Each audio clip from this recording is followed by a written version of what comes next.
Hello everyone, here is Ilaria. I'm a spiritual coach, and the video of today it's about a topic that has been pretty a hard lesson for me to integrate, and it seems that now it's much more clear, even if the path is never ending, so probably there will be time in which I will forget again.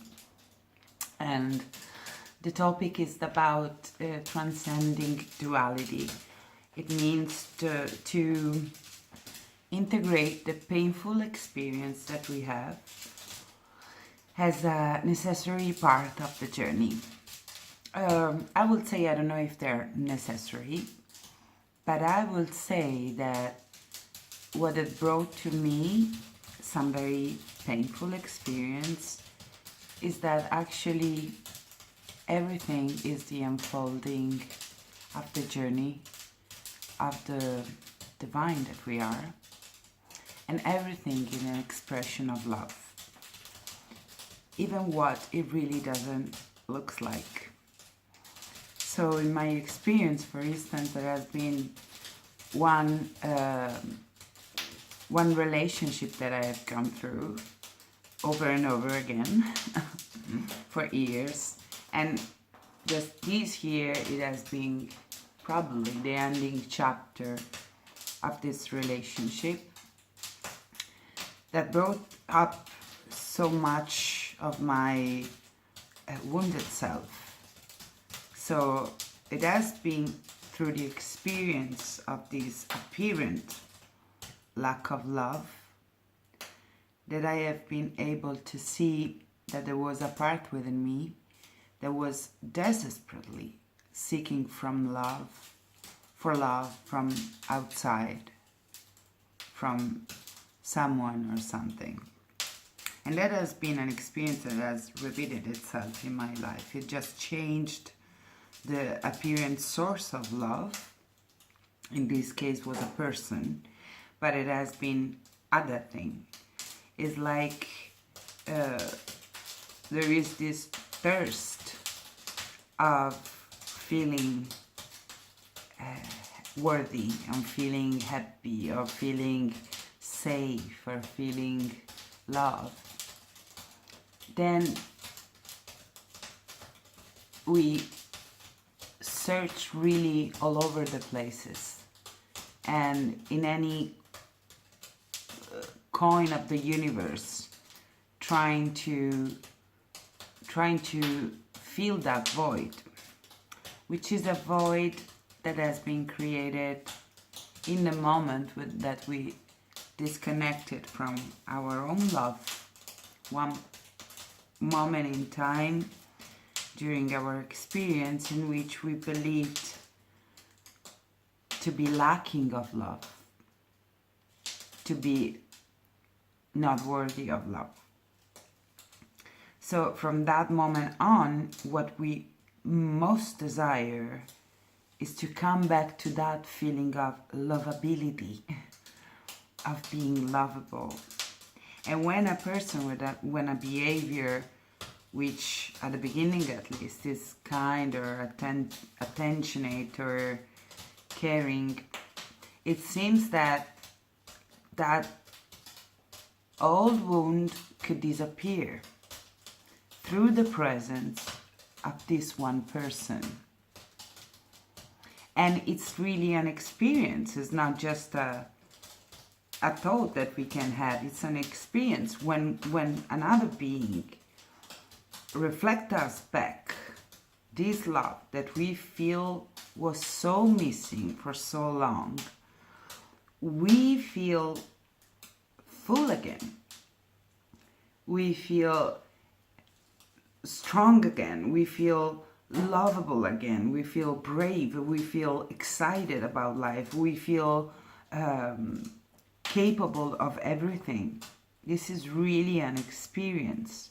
The illusion is that we believe that this experience is directly caused by the presence of another person, while the presence of another person is a catalyst to reconnect that state of being, which is still hidden within,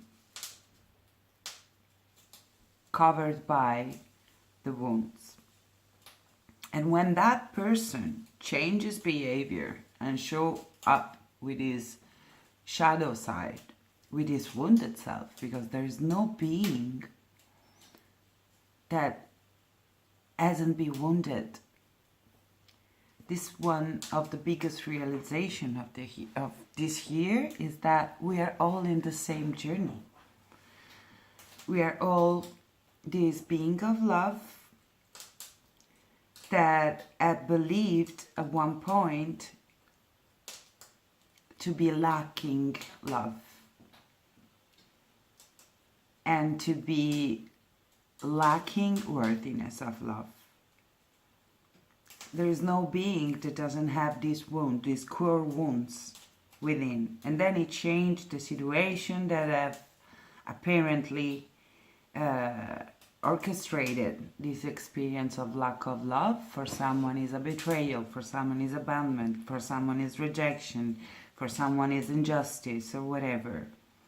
But at the core is there is one point in time we believed we were missing love because we weren't lovable. This is the core wounds, and there's no being that at one point or another it wouldn't show up with the shadow of that wounded self. So to know that, it can create a space of acceptance that will happen. And the other big realization of this year is that even if I knew it conceptually, at a conceptual level, intellectual level, but then going through the experiences is always something else. It's a much more embodied knowledge. It was that this wounded me, this part that is wounded, that I have ignored for so long, that I was maybe noticing acting out by the feeling state that goes with it, which is contraction, is fear. I remember I have been uncomfortable in a relationship, romantic relationship, with someone that when I really like him, I have been uncomfortable for years and years of my life, just feeling uncomfortable of being in my own body, feeling ashamed from my own body, feeling ashamed of my own feelings, trying to cover that all up with a fake sense of security, behavior and attitude of security, and with all the strategies that goes with it. So withdrawing or blaming or manipulating the situation somehow. But this uncomfort of this part of me that was taking the lead, it was noticeable for years, but I haven't the awareness to recognize that that part of me was a wounded part of me, which is not all that I am, that I can look at her and I can embrace her without becoming completely one with it. It's a part of me, it's a part of the rainbow that each human being that chooses to go through the incarnation journey is. There couldn't be just the white light or the what we define to be the good. We are love in all the possible expression of love, included what appear not to be love. So, and this is one another realization. So, other than that this wounded part of me exists and is not all that I am, but still I need to care about it. I need to get to know her, how she acts, what she feels, what she believes. When she wake up inside of me, challenged or inspired by a situation that for me was romantic relationships, was one of the most challenging setting, I was becoming one with this ashamed self or dependent self or withdrawing self, with the fearful self, with the wounded self. And it took a long journey to recognize that this part of me is a wounded part of me that has been created in one point in life, that has a belief that has been created around some events, and then I can recognize her as a part of me and take care of her and heal her, giving attention to her, getting to know her. And if I can know something, I'm not one with it. I'm not completely identified. The need to be a distance in which I can look at one part of myself and the way she acts and the way she feels and the way she believes. And if I can look at something, it means I'm not that something. Otherwise, there is no the distance which is necessary to be able to look and recognize the existence of an object of attention. And so this is the first step. And the second step is, what attitude can I choose to have in regard of this part of me, which I believe to be completely one with me, the all that I am. I can have more than one attitude, and for years I had the attitude of trying to push her away. So once I understood, okay, this is the wounded me, well, I don't want her to be here. That was the next passage. So an attitude of self-rejection, of judgment. Judgment about the wounded self, which is all about self-judgment. So the part of me which is wounded is suffering for self-judgment, and I add another judgment when I recognize her as present within me.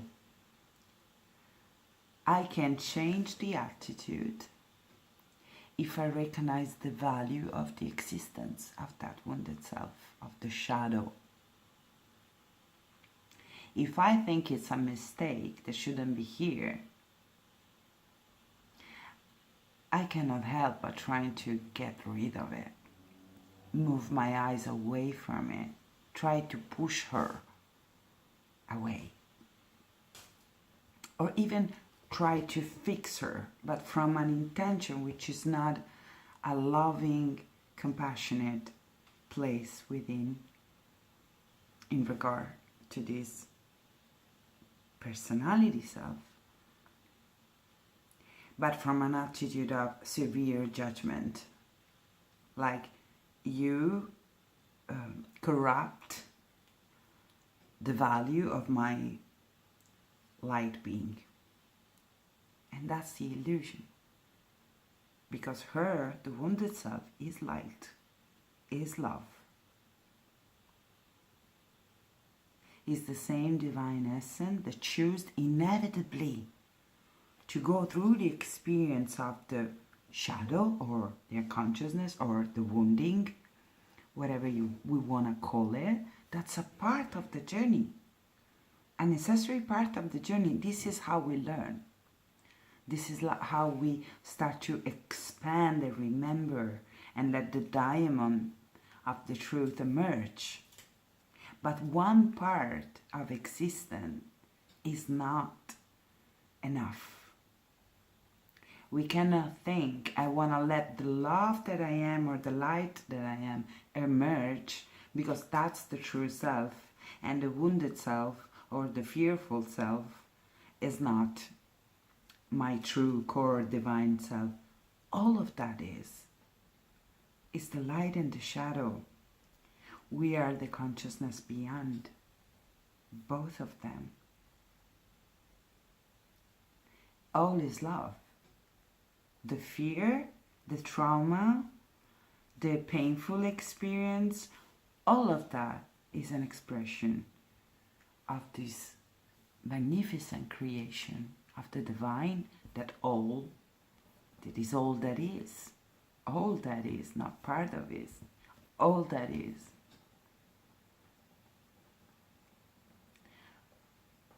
What if I can look at my fearful self without being willing to change it? Accepting the perfection of his presence. Well, paradoxically, it will start to change. Like all the changes can come from a judgment, a refusal, a rejection, or can come from love, from a willingness to expand and to try out other possibility, but it's a different energy that is beyond. So I've also recognized that all the judgment that I was projecting on others was really my own self-judgment. All the part that I couldn't accept as existing within this being that I call me, I couldn't accept the existence of that side, that expressions in anyone else. So this experience that I was talking about, this painful experience, this long relationship, it has been the biggest teacher I had of my own judgments, self-judgment, illusion of finding a validation for the being that I am, for the all that I am, from outside, waiting for that validation, waiting for that love, while I always had in my hands the possibility to create that validation for all that I am, myself. And if I reject a part of me, the manipulative part of me, or the dependent part of me, or the blaming, or the anger, or the guilty or ashamed part of me, who could ever love these parts? And what we're really seeking deep is that feeling of unconditional love, because our core nature is that. But unconditional love, it cannot exclude something. Otherwise, it's no longer unconditional.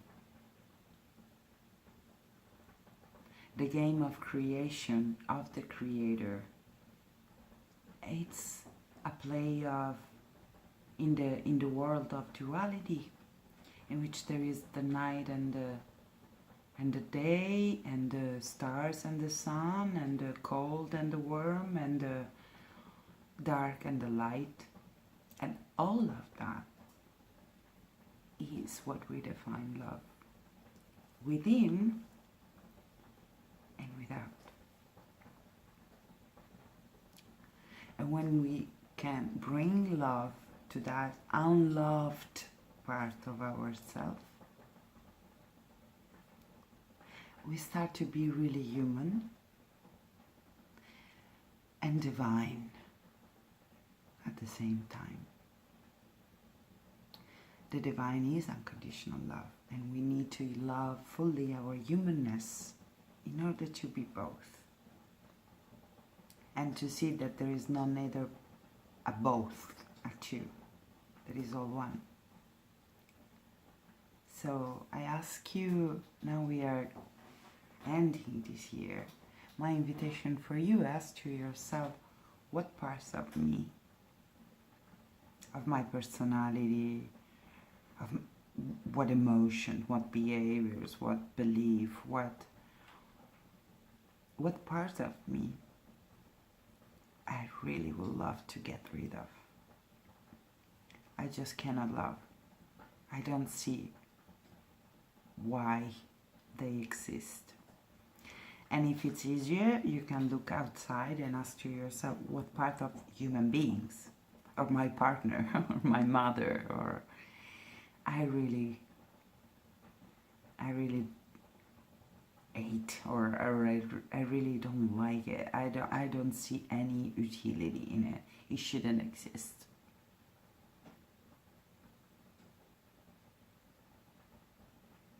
Well, even if my mind it cannot grasp the idea, the variety of creation is perfect as it is. And I cannot say that we don't need killers. I cannot look far enough to know it, for sure. There is a sense and a link that inevitably run through the unity that we have, which is perfect as it is.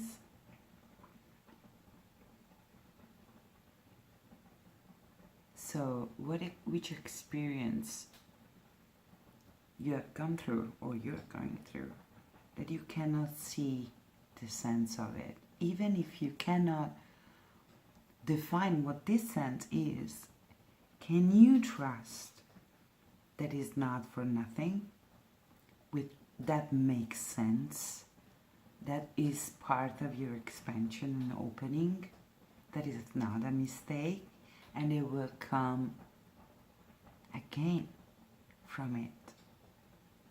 Just look at all of your experience. When I look back at my life, I had very painful experience in my past, in my childhood and adolescence and youth, until around 30 years old, so pretty long. Now I can look back and I see all of that brought me here to seek and to experience sometimes what love, beyond the concept that we have of what that means, is. Or to experience who I really am, the true nature of my being. This is the result of having tried to be anyone else but me for many years, because of the experience that I have gone through and how I integrated them. Can you trust that it's all okay? Whatever you have gone through, whatever you have gone through, that it's for reason and it's for growth. Can you start to look at your life right now in that way and ask to yourself about any part of your personality or any experience you have gone through? What my intuition say is the gift hidden in this experience or in this trait of personality, what my soul wanted to learn from it. Because that choice was perfect. It is perfect. It's serving a purpose. Can you ask to yourself, what's that purpose? And validate all that you are, everything. Even the willingness to kill your father or or whoever. Can you ask to that part of you, what's your purpose? Why I am going through that?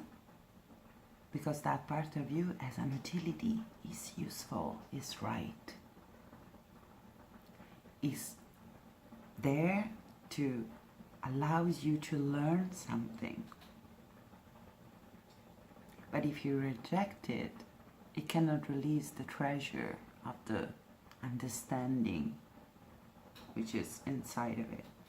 And I close this video saying that today I had a wonderful conversation with a person that I'm not naming, and that she participated to one of my workshop, and she talked to me about the experience she had with medicine plant, in which this realization that I'm just putting in words about her life and all the trauma she's gone through, it was really finally embodied. She found a deep peace about life, her life, herself, life in all the colors. She was open again to whatever experience was coming through and to everything that she has gone through, and it was so sincerely at peace and grateful. It could see the rightness of all the people, the meeting, the experience that she has gone through, because it was the perfect path to finally get there, and it will be like that forever. So it's to her that I want to say thank you today, and to all of you. And I wish that this end of the year will be this time of really embracing and trusting in all you have gone through, all you will ever go through, like the expression of the perfection that you are. I wish you a wonderful end of the year, and see you in the new beginning. Bye.